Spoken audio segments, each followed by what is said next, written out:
बरगढ़ में बढ़ी चली निशा कारबार बढ़ुछि सेपटे अपराध भी बढ़ुछि। आज निशा कारबार को नहीं पुणी 3 जन को गिरफ करिछि टाउन थाना पुलिस। मिलिथिबा सूचना मुताबक गुप्त सूत्ररु पुलिस को खबर मिलिथिला जे किछि लोक ट्रेन रे गंजेई नेबा पई ट्रेन स्टेशन पाखरे प्रस्तुत होई अछंती। संगे संगे टाउन थाना पुलिस घटनास्थल को जाई रेड करिथिला।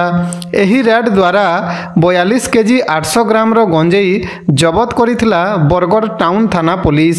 एही घटना रे 3 जन को गिरफ करिबा सह सेमानंक ठारू 3टी मोबाइल और 3000 टंका जबत करिछि पुलिस। एही घटना को नहीं टाउन थाना रे केस रुजु करिछि पुलिस। गिरफ होइतिबा 3 जन उत्तर प्रदेश रो बोली जणा पड़िछि। सेमानंक नाम हला सूर्य नारायण श्रीवास्तव, सौरभ गुप्ता और राजेंद्र कुमार।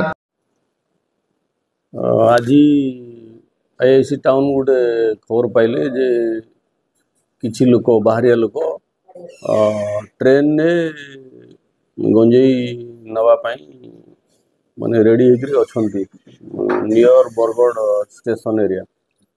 अकॉर्डिंगली से रेलवे जीआरपी स्टाफ को खबर देले आमर टीम एठू गला टाउन थाना जाइकरी रेड करिकरी 3 जन को एप्रिहेंड करिछु। तांको पाखरु 3टा मोबाइल 3000 टंका आउ 42 केजी 800 ग्राम रो गांजा सीजर होइछि।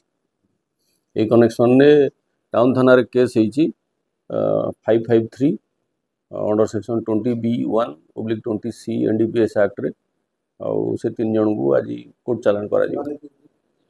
से माने 3 जन उत्तर प्रदेश सूर्य नारायण श्रीवास्तव, सौरभ गुप्ता और राजेंद्र कुमार 3 जन जाक यूपी रो। एमाने बहुत साइड रो आनिछन बोली एमाने कहउछन। आमे सेटा इन्वेस्टिगेशन स्टेज रे अछि। कहा पाखरु प्रोक्योर करछन सेटा ड्यूरिंग इन्वेस्टिगेशन आस्टेंड करिवो। केमती परिस्थिति रे बुझे पाइला माने कोन जगह से माने एयर बैग रे रखिथिले नौथिले माने ट्रेन रे योजना करथिले जिबे बोली।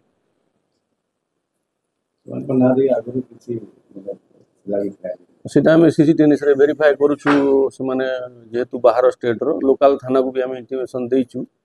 आम सीसीटीवी को काढिकरी देखि दो। एकाधिक मामला देखि गंजे कारबार रे बहुत रो आसुची बरगढ़ भाया दे कुछ सुविधा जाउची। तो बरगढ़ सुहाउची कि बेपारी एतमे एथि आडी के उठो चालन करछु। नहीं आम तो अलर्ट अछु। हम इन्फॉर्मेशन जहाँ मिलुची इनपुट जहाँ हम पाखे रहउची आम एक्शन नउ ताको विरुद्ध।